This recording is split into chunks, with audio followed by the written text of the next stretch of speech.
James K. Polk as president.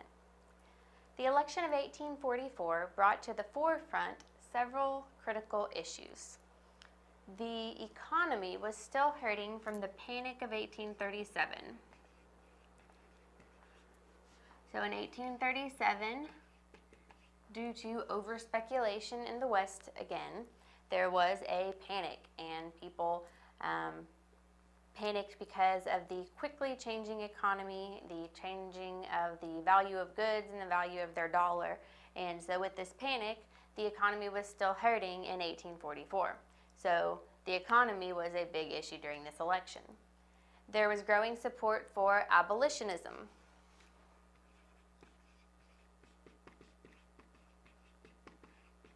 Abolitionists believed that slavery was wrong and slaves should be freed. So the free states had a lot of abolitionists in them, and the idea of abolitionism, of abolishing slavery, was growing. So that slavery was another key issue during the 1844 election. The issue of manifest destiny was also gaining steam. That being the idea that the United States was destined to spread across the continent from east to west and to touch from the Atlantic Ocean to the Pacific Ocean. So these were three big issues that came to the forefront during the election of 1844. Somewhat surprisingly, the bland North Carolinian James K. Polk defeated Henry Clay and succeeded John Tyler as president.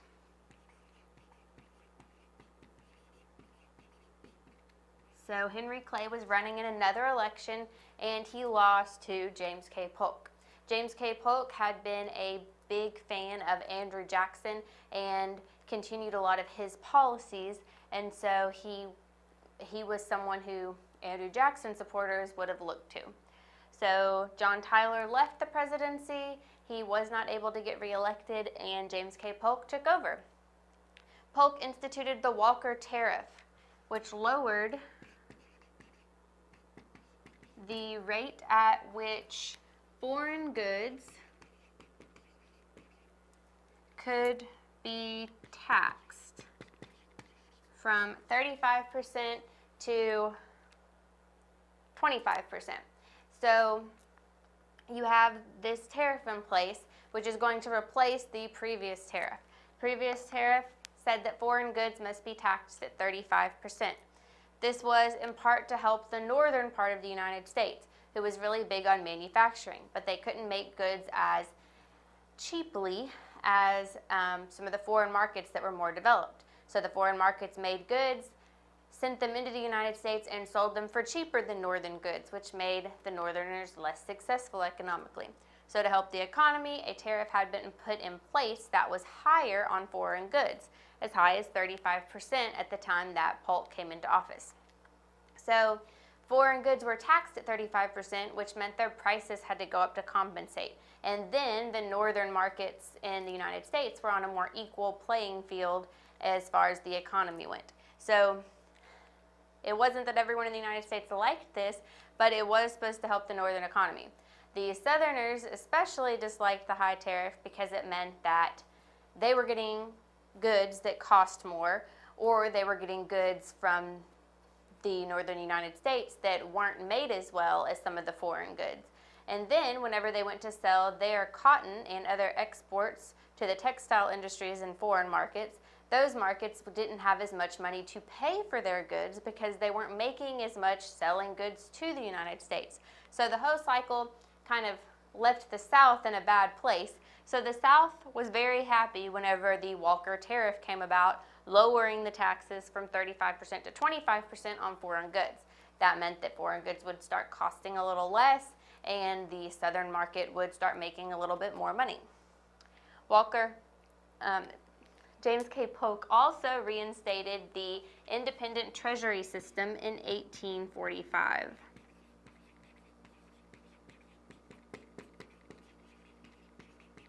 And this was basically a system in which all of the United States government funds were kept in a treasury or in sub-treasuries throughout the country, but they weren't placed in the national banking system or in any kind of banking system related to normal banking. And with the treasury system, you could only pay the government with gold, like actual gold taken there, or treasury notes, but you couldn't pay in any kind of dollar that was going about, any kind of government currency except for gold or the treasury notes. So it was kind of limited, and it affected how much specie or gold was in circulation within the rest of the market. But this was a system that was kept in place until 1913, so it was popular at the time, and it did pass. However, Polk's presidency is primarily associated with westward expansion. Polk really pushed for expansion during his presidency. So first, Texas was brought into the Union as a slave state in December 1845. Now, John Tyler, Polk's predecessor, did a lot of the groundwork for this. He had really pushed for the annexation of Texas, and he'd pretty much gotten all the paperwork in place before he left office and James K. Polk came into office. So Polk was actually president whenever Texas was brought in as a slave state, and he did want that expansion, but he hadn't actually done all the groundwork for it. John Tyler was also pushing toward annexation of Texas. So Texas came in as a slave state in 1845. Now, when the Mexicans resisted the United States' claim to Texas, Polk led the country to a victory over Mexico, which gave the United States most of its present Southwest.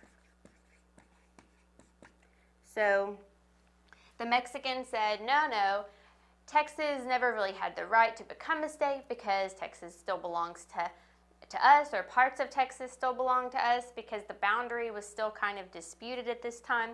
So the United States went to war with Mexico. They lost, and Mexico lost, and so Mexico had to give the United States even more land that they had originally planned to. So most of the present southwest part of the United States came about after the Mexican-American War, when the United States gained that extra territory. Polk also spent a considerable amount of his time trying to gain possession of Oregon. So Oregon, or the Oregon Territory, was further north, and Polk was pushing for the Texas Territory to come in as a slave state, slave area, and the Oregon Territory to come in as a free state / free area. So he was pushing for a slave area and a free area, hoping to balance that out and make both the North and South happy so that they would support both of his measures. And he did actually get part of the Oregon Territory gained by the United States during his presidency, but not the whole giant expanse of the Oregon Territory. Polk had pledged to only serve one term. Many presidents would run for a second term, but Polk announced right away, I'm only going to serve one term. And he did just that, accomplishing most of his goals in the process. So Polk pledged to serve one term. In his one term, he hoped to lower tariffs. He did that by instating the Walker Tariff, which lowered foreign tariffs or foreign taxes from 35% to 25%. He also hoped to institute the Treasury system, which he did reinstitute, and he hoped to expand westward. He hoped to gain Texas, and he hoped to gain Oregon, because remember, he was pushing for Texas as a slave territory and Oregon as a free territory. And during his presidency, he did accomplish annexing Texas into the United States, and he did get part of Oregon, if not the whole Oregon Territory.